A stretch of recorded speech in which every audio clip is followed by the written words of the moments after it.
네, 안녕하세요. 저희는 단열교회 고등부 교사를 맡고 있는 1학년 4반 담임 이상재, 2학년 2반 박준영, 2학년 1반 담임 손형곤입니다. 저희가 이렇게 영상을 찍은 이유는 오랫동안 지금 고등부 예배를 나오지 않고 있어가지고 너무 아쉽기도 하고, 그리고 여러분들이 너무 보고 싶기도 하고, 그리고 여러분들도 우리를 보고 싶어 하겠죠. 저희만 해도 일단 잘 모르겠습니다. 저희 여기는 보고 싶어 할 겁니다. 온도 차이가 좀 있네요. 네. 그래서 보고 싶어 하겠죠. 그래서 이제 이게 영상으로나마 이제 인사를 드리고 뭐 이야기를 좀 하려고 이렇게 영상을 찍게 되었습니다. 일단은 5주간 이렇게 고등부를 나오지 않고 있는데 나오지 않은 고등부 예배를 이제 드리지 않고 있으니까 뭐 형곤 쌤은 어떤 거 같나요? 너무 아쉽죠. 네. 뭐 저희는 존나 굉장히 아쉽고.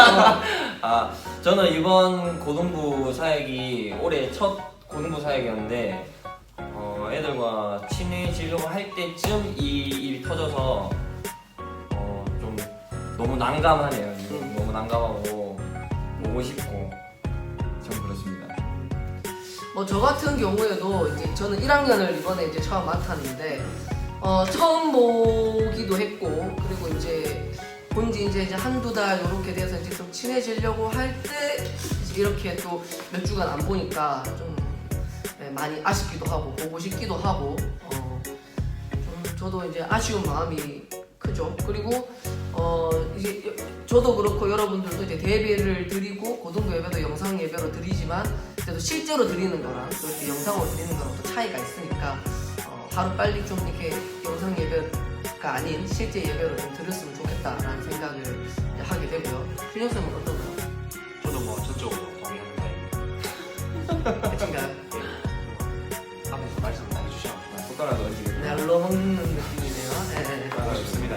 목사님이 좀 많이 보고 싶네요. 네, 목사님 안 뵌지도 좀 이렇게 됐죠. 많이 됐고. 전화 더 없으시더라고요. 저는 했는데 나도 했는데. 온도 차이가 있네요. 네. 그래서 이제 이렇게 지금 이제 아마 이게 예배 영상으로 이제 들어갈 건데 이제 저희가 준비한 이벤트, 댓글 이벤트가 있습니다. 지금 영상 예배를 보면서 30번째 댓글을 남기는 이제 친구에게 저희가 맛있는 거를 사드리도록 하겠습니다. 블레스 이용권이 될 수도 있을 거고, 그렇죠.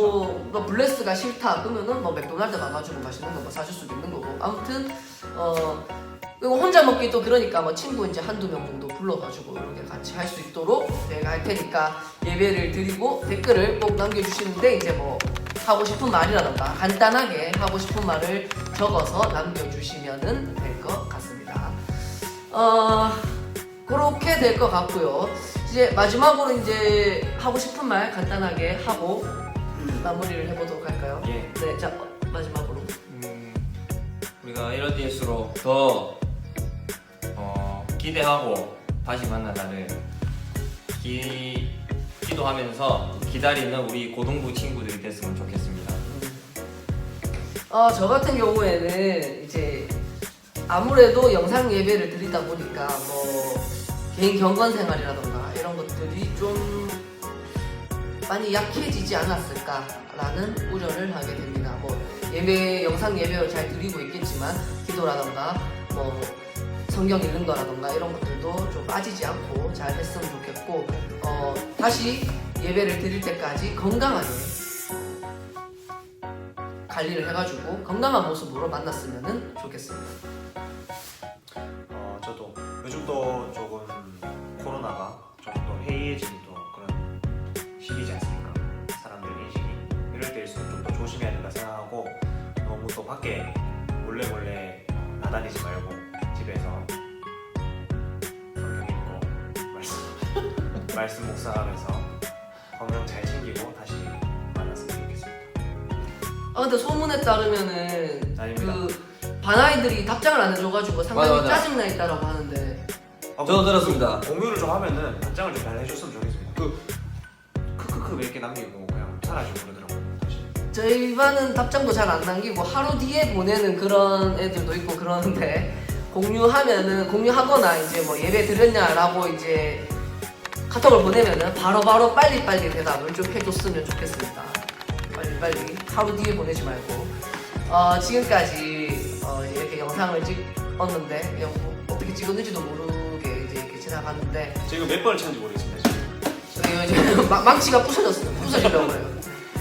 그래서 그때까지 건강하게 볼 수 있었으면 좋겠습니다. 자, 인사하고 끝낼까요? 네. 자, 다 같이 안녕. 채드려. 짠.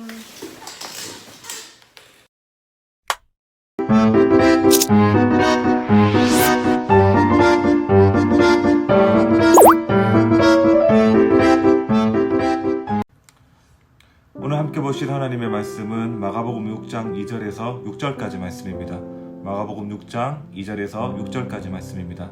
다 함께 읽어보도록 하겠습니다.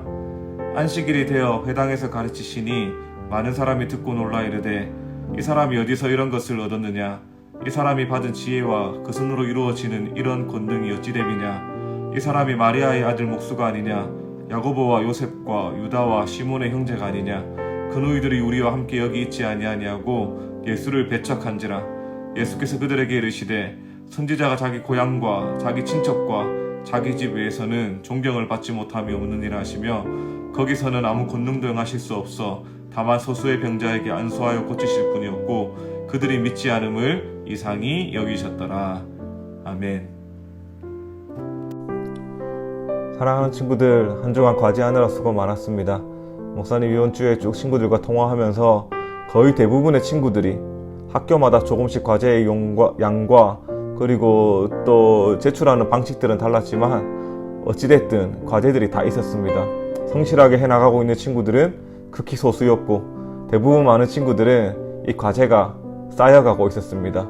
그러므로 말미암아 어떻게 보면 조금 불안하고 조금 두려운 시간들을 지나가는 친구들의 이야기를 참 많이 들었습니다. 특별히 우리 친구들이 이 과제를 하는데 오늘 하지 않으면 내일 과제가 쌓이고 내일 하지 않으면 3일치의 과제가 쌓이고 그렇게 쌓이다가 보면 결국은 하루 이틀 정도 밤을 새면서 과제를 해야 된다라고 하는 불안감을 가지고 있음에도 불구하고 왜 과제를 제출하지 않을까? 왜 과제를 다 해내지 않을까? 친구들과 쭉 통화하면서 얻은 결론은 과제를 해야 되는데 걸림돌이 참 많이 있다는 것이죠. 우리 친구들 대부분 목사님이 오전에 전화를 해보면 약 30%의 친구가 목사님의 전화를 받습니다. 목사님이 모닝콜이 되어주는 것이죠. 그리고 점심 먹고 난 이후에 오후에 전화하면 약 40%의 친구들이 전화를 받습니다. 그러나 여전히 30%의 친구는 전화를 받지 않습니다. 오후 3시가 넘어서 전화를 하면 약 10% 정도의 친구가 전화를 받습니다. 전화하면 대체적으로 그때 일어났다라고 이야기하죠. 그리고 나머지 20% 저녁에 전화해도 전화 절대 안 받습니다. 혹시 영상으로 목사님을 보고 있는 친구들이 있으면 목사님이 우리 친구들에게 전화하면 꼭 전화 받아 주셨으면 좋겠습니다. 전화 받지 않으면 카톡을 남기는데요. 카톡을 받으면 꼭 읽어주시고 읽고 나면 꼭 답장을 해주셨으면 좋겠습니다. 어떤 걸림돌이 있는가 목사님이 가만히 살펴보니까 SNS를 통해서 시간을 보내고 있다라고 하든지 아니면 이번 주에는 어떤 친구 보니까 남자 친구 4명이 모여서 6시간 넘게 카카오톡으로 서로 콜로 서로 4명이서 이렇게 6시간 넘게 통화하고 있는 친구들의 모습이 인증돼서 올라오는 모습을 보았습니다. 모르겠습니다. 남자친구들끼리 어떤 이야기를 했는지 모르겠지만 어쨌든 그런 시간 밤새 이렇게 전화하는 모습들도 나타나고 있었죠. 어떻게 보면 그 모든 것이 과제를 향한 걸림돌이 되었다는 것입니다. 그로 말미암아 어떻게 보면 오늘 하루에 해내야 되는 과제들을 해내지 못하고 또 다양한 걸림돌들을 통하여서 우리가 과제를 소홀하게 여기는 때가 참 많이 있었던 것이죠. 오늘 본문 말씀을 보시면 우리 일상에서 마주하고 있는 오늘 하루의 삶에서의 걸림돌 뿐만 아니라 우리 인생의 전반에 걸쳐서 그 신앙의 걸림돌에 관하여서 한 가지 사건을 통해서 우리에게 너무나 중요한 교훈을 전해주고 있습니다.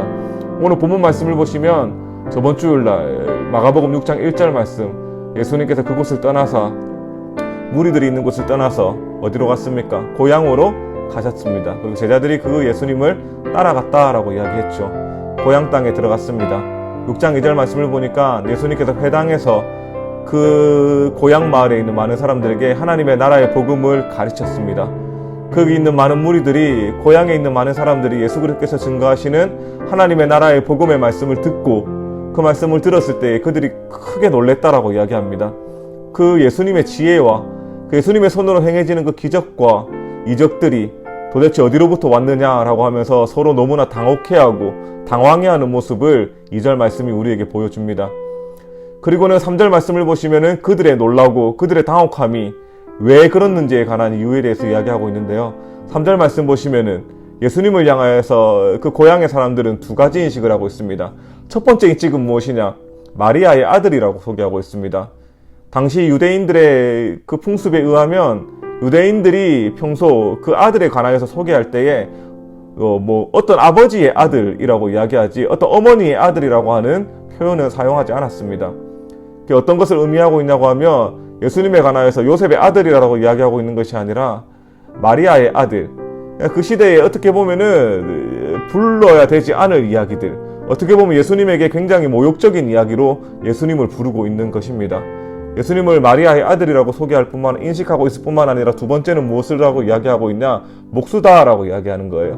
목수는 어떤 일을 하는 것입니까? 우리가 잘 아는 것처럼 나무로 어떤 것들을 만드는 것이죠. 필요한 것들을 만들어내는 것들을 목수가 하는 일이라고 이야기합니다. 근데 예수님이 살고 있었던 그 당시의 목수는 그 시대의 사람들의 인식 속에서 굉장히 가난하고 굉장히 천한 직업 중에 하나로 여겨졌습니다. 다시 한번 잘 정리해서 생각해 보면요, 그 고향에 있는 마을 사람들, 고향에 있는 사람들은 예수님을 향하여서 마리아의 아들이요, 예수님에 대한 모욕적인 이야기들과 그는 목수였다라고 소개하는 것, 그러니까 그는 굉장히 천한 사람이다. 그러니까 지금 무엇을 이야기하고 있냐? 지금 하나님의 나라의 복음을 증거하는 예수님을 향하여서 저자가 천한 자이고 저자가 별 볼 일 없는 자이고 저 사람은 그 마리아의 아들, 그러니까는 그 어떤 기득권 세력에도 끼지 못하는, 어떻게 보면 굉장히 천한 직종에 있는 사람인데 저 사람이 어떻게 저렇게 지혜로운 말을 할 수 있느냐? 저 사람이 어떻게 그 사람의 손으로 그러한 일들을 행할 수 있느냐? 기적과 이적을 행할 수 있느냐? 이 사람이 지금 하고 있는 이 지혜로운 말이 어디서부터 도대체 시작되느냐? 그 놀랍니다. 근데 그 놀라움의 증거를 통해서 이야기하는 것이 무엇이냐? 그 결과가 무엇이냐? 예수님을 믿고 하나님의 아들이 되심을 그들이 인정하고 하나님의 아들로서 예수 그리스도를 모시고 그분을 따라갔던 것이 아니라 오히려 예수님을 배척했다라고 이야기합니다. 예수님을 배척했다. 단순히 예수님의 말씀을 거부하고 예수님의 말씀을 거절했을 뿐만 아니라 원어적인 의미를 살펴보면은 예수님에 관하여서 적극적으로 반기를 들었다라는 표현으로 우리가 이해할 수 있습니다. 그러니까 이들은 지금 예수 그리스도를 통하여서 하나님의 나라의 아름다운 복음의 비밀들이 증거되고 있고 하나님이 어떤 분이신지, 예수 그리스도가 어떤 분이신지 그분의 사역을 통하여서 그들의 눈으로 보고 있음에도 불구하고 그들은 단순히 예수님이 가지고 있는 사회적인 지위들과 예수님이 자라왔던 그 상황들과 그의 그 성장 배경들을 바라보면서 도무지 그가 하나님의 아들 되심을 믿지 않았다라고 이야기하고 있는 것이죠. 이것이 그들에게 하나님의 복음을 받게 하지 못하는 걸림돌이 되었던 것입니다. 사랑하는 친구들, 이 걸림돌로 말미암아 이들은 하나님의 나라의 복음을 받지 못했습니다. 그들은 오히려 예수님을 향하여서 배척하였고 예수님을 향하여서 그들이 불쾌한 마음을 드러내었고 예수님을 향하여서 비아냥거렸고 예수님을 향하여서 모욕적인 이야기를 했으며 예수님을 향하여서 여전히 천한 목수였다라고 이야기를 하고 있는 것이죠. 우리에게도 굉장히 하나님에 대한, 예수 그리스도에 대한 그 인식이 굉장히 중요합니다. 사랑하는 친구들은 예수님을 어떠한 분으로 여러분 인생 가운데 모시고 살아갑니까? 여러분들의 인생 가운데 예수 그리스도가 어떠한 분이십니까? 그저 좋은 대학에 보내주시는 분? 아니면 내 인생의 힘든 그 시간에 나를 도와주시는 분? 아니면 내가 소원하는 것들을 이루어주시는 요술 램프와 같은 분? 예수님은 도대체 여러분들에게 어떠한 존재로 인식되고 있습니까? 마가복음 1장에서 6장까지 말씀을 오시면서 예수 그리스도가 어떤 분인지에 관하여서 너무나 분명하게 이야기하고 있습니다. 예수 그리스도는 하나님의 아들이요, 살아계신 하나님의 아들 되시고, 그리고 그분은 곧 하나님 되셔서 그분이 못하실 것이 없으신 전능하신 하나님 되시며 그분이 함께 하시면 인생이 변화되고 그분의 말씀이 선포되는 곳에 병든 자들이 고침을 받으며 그분이 말씀이 선포되는 곳에 귀신이 떠나갔으며 복음의 역사들이 일어나고 삶의 변화들이 일어나며 죽은 자들이 살아나고 쓰지 못하는 인생들이 고침받는 역사들 하나님만 하실 수 있는 하나님 아들 되심을 그 복음의 강력한 능력들에 관하여서 예수 그리스도가 보여주고 있다라고 하는 것이죠. 우리에게도 이 예수 그리스도에 관한 이러한 분명한 인식이 있었으면 좋겠어요. 예수님이 어떠한 분이신가? 예수님이 내 인생에 어떠한 분으로 내가 모시고 살아가는가? 이것은 너무나 신앙에서 중요한 고백이 될 수 있다라고 하는 것입니다. 5절 말씀을 보시면 이러한 배척의 사건 이후에 예수께서 복음을 증거했음에도 불구하고 그곳에서 아무 권능을 행하실 수 없었다라고 이야기합니다. 이 본문의 말씀을 오해하시면은요, 예수님의 능력이 부족하였다. 예수님이 거기서 권능을 행할 만한 어떠한 힘이 없었다라고 오해할 수 있는데요. 그러한 의미로 등장하고 있는 이야기가 아니라 예수님을 믿지 않았기 때문에 예수님께서 그곳에서 아무런 권능을 행하시지 않았다라고 하는 겁니다. 아니면 예수님께서 그 후절 말씀을 보시면 그 소수의 병자들을 고치시고 회복해 하셨다라고 하는 본문을 알 수 있습니다. 그러니까 많은 사람들이 예수 그리스도를 믿지 않았으니까 예수께 나오지 않았을 것이고 그 상황 가운데서도 예수를 믿고 따랐던 소수는 예수께 나왔을 때에 고침받는 놀라운 은혜들이 있었다라고 우리에게 이야기하고 있는 것입니다. 6절 말씀 보시면 예수님께서 그들이 믿지 않았음을 굉장히 이상하게 여겼다라고 우리에게 말씀하고 계시죠. 사랑하는 친구들, 우리가 예수 그리스도를 바르게 믿을 수 있어야 합니다. 내가 믿는 그 예수가 어떤 분이신지 날마다 하나님의 말씀, 그 성경 말씀을 통하여서 예수가 하신 일들, 예수가 어떻게 이 땅에 오셨고 어떤 일을 하셨고 또 장차 우리를 통하여서 어떤 일을 이루실 분이신지 우리가 그 복음의 말씀을 통하여서 하나님을 알아가야 됩니다. 그리고 그 하나님을 알고 믿고 그 하나님과 함께 우리가 동행할 때에 하나님의 능력을 경험하게 되고 하나님의 살아계심을 경험하게 되고 하나님의 그 놀라운 은혜로 말미암아 우리의 삶이 변화의 자리까지 나아갈 수 있게 된다라고 하는 것이죠. 열왕기하 7장 말씀을 보시면 굉장히 이스라엘이 어려운 상황 가운데 놓여져 있었습니다. 아람에 있었던 아람 군대가 이스라엘 그 성 사마리아를 둘러싸 버렸습니다. 에워쌌습니다. 그러므로 말미암아 이스라엘 백성들이 먹을 것을 얻지 못하는 상황 가운데 놓여져 있었습니다. 그 이스라엘 성 안에 밖에 그 아람 군대가 진을 치고 있으니까 이스라엘 사람들이 밖에 외부로부터의 모든 공급이 차단받기 시작하니까 먹을 것이 없는 거예요. 그래서 그 성 안에서 매매가 일어나기 시작했는데요. 나귀 머리 하나가 은 80세겔에 팔렸습니다. 그리고 비둘기 똥, 그 비둘기 똥 안에 그 조금 먹을 만한 어떤 곡물들이 들어있으니까 그 똥이 은 5세겔에 팔렸습니다. 나중에는 나귀 머리도 먹고 비둘기 똥도 굉장히 비싼 값으로 먹었는데 하다 먹을 것이 없으니까 어떻게 합니까? 자신의 아들을 삶아 먹기 시작한 것입니다. 그러한 너무나 어렵고 힘든 상황 가운데 놓여있었던 이스라엘 그 상황 속에서 엘리사 선지자가 하나님의 약속의 말씀을 듣게 됩니다. 그리고 이스라엘 백성들에게 그 왕에게 하나님의 말씀을 선포하죠. 내일 이맘때가 되면은 고운 밀가루 한 스아가 한 세겔에 팔리게 될 것이고 보리 2스아가 한 세겔에 팔리게 될 것이다. 그러니까 말도 안 되는 나귀 대가리, 나귀 머리죠. 나귀 머리, 그리고 비둘기 똥은 5세겔에 샀던 그것, 굉장히 가치 없는 것을 굉장히 많은 돈을 들이고 샀던 오늘의 그 현실이 내일이 되면 어떻게 된다라고 하는 것입니까? 고운 밀가루 한 스라가 한 세겔. 그러니까 너무너무 값싼 것으로 먹을 수 있게 됐다라고 하는 거예요. 그러니까 풍족함을 누리게 될 것이라고 엘리사가 그 왕과 이스라엘 백성들에게 이야기하게 됩니다. 그런데 그 엘리사의 그 하나님의 그 약속의 말씀을 들었을 때 들려지는 그 순간에 그 왕의 한 장관이 이렇게 이야기를 하는 겁니다. 왕하 7장 2절 말씀을 보시면 이런 불신앙의 고백을 합니다. 여호와께서 하늘에서 창을 내신들 어떻게 이런 일이 우리에게 일어날 수 있겠습니까? 이 많은 사람들이 굶주리고 있었고 우리에게는 성 안에는 먹을 것이 없는데 하나님이 하늘의 창을 열고 우리에게 쏟아 부어주신다고 할지라도 어떻게 그런 말도 안 되는 일들이 일어날 수 있습니까? 라고 이야기를 하는 거예요. 하나님의 말씀에 관하여서 듣지 않고 믿지 않고 하나님의 능력을 제한하려고 하고 있습니다. 그러자 엘리사 선지자가 그 장관을 향해서 이야기합니다. 내일 반드시 네가 그것을 눈으로 보게 될 것인데 너는 먹지를 못할 것이다 라고 이야기하고 있는 겁니다. 그리고 여러 가지 사건들을 이렇게 쭉 나열하다가 결론적으로 가면 어떻게 되는 겁니까?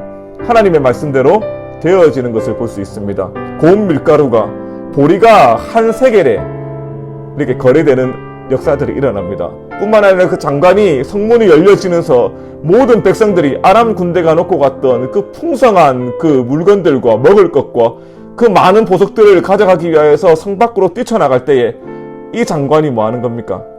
그 많은 백성들의 발에 밟혀서 죽게 되는 일이 일어나게 된 것입니다.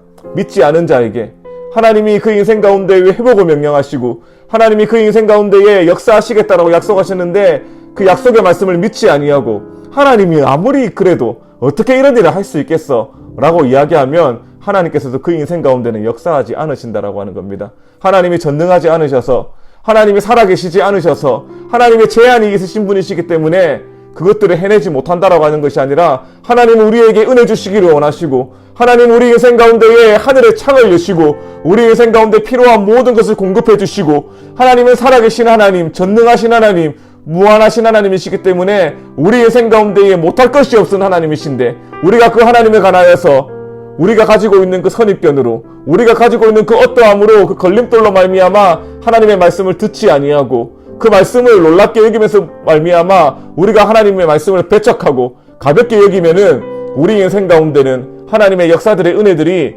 경험되지 않는다라고 우리에게 이야기하고 있는 것입니다. 사랑하는 친구들, 우리가 지금 이 시국에 시간도 많이 있고 뭐 도대체 뭘 해야 될지 텅텅 남아도는 이 시간에 우리가 무엇을 해야 됩니까? 우리 인생의 걸림돌이 되는 SNS의 중독으로부터 컴퓨터 오락으로부터 아니면 쓸데없는 영상을 시청하는 것들로부터 우리가 좀 그런 시간들을 하나님 앞에 내려놓고 하나님 더 알기 위하여서 진짜 오늘 말씀에서 이야기하고 있는 이 하나님, 그 예수 그리스도가 어떠한 분인지 우리가 알기 위하여서 우리가 하나님 앞에 우리의 시선을 고정하는 거예요. 하나님의 말씀을 펴고 하나님의 말씀을 읽고 정말 그 말씀이 정말 내 이성적으로는 믿어지지 아니하고 정말 그 고향에 있는 예수님의 그 사람들이 도대체 뭐야 저거? 목수고 마리아의 아들이로 라고 이야기할 수밖에 없는 환경 가운데 있었다고 할지라도 예수를 바라보는 눈이 왜곡되어 있다고 할지라도 우리도 우리 인생 가운데에 내가 믿고 있었던 예수에 대한 얼그러진 형상이 있다라고 할지라도 근본의 이 시간을 통하여서 정말 그 하나님을 만나야 된다라고 하는 거예요. 매일의 삶에서 하나님의 그 위대하신 일들, 매일의 그 삶에서 하나님의 그 능력들, 하나님의 그 은혜들을 경험할 때에 우리가 다시 한번 일상의 자리로 돌아갔을 때에 우리의 삶에 소망이 생길 수 있다라고 하는 겁니다. 사랑하는 친구들, 이번 한 주간 우리가 하나님 앞에서 예수 그리스도가 도대체 어떠한 분이신지 하나님의 말씀을 펴고 읽고 그분의 역사 가운데에 우리가 살아갈 수 있기를 주님의 이름으로 축복합니다. 다 함께 그렇게 하실 것을 기대하며 목사님 한번 기도하겠습니다. 살아계신 하나님 아버지, 은혜와 사랑을 진심으로 감사합니다. 예수님이 복음의 능력도 보여주시고 하나님의 복음의 말씀도 증거하시며 그러므로 말미암아 많은 사람들이 그 말씀을 듣고 놀랬지만 그들은 예수님의 그 출신 성분과 예수님의 그 배경들을 바라보면서 예수님의 그 능력과 그 하나님 아들 되심을 제안함으로 말미암아 그들의 인생 가운데에 하나님의 역사들이 경험되지 않는 그 비참한 삶을 살아가고 있음을 오늘 말씀을 통하여서 알게 해주시니 감사합니다.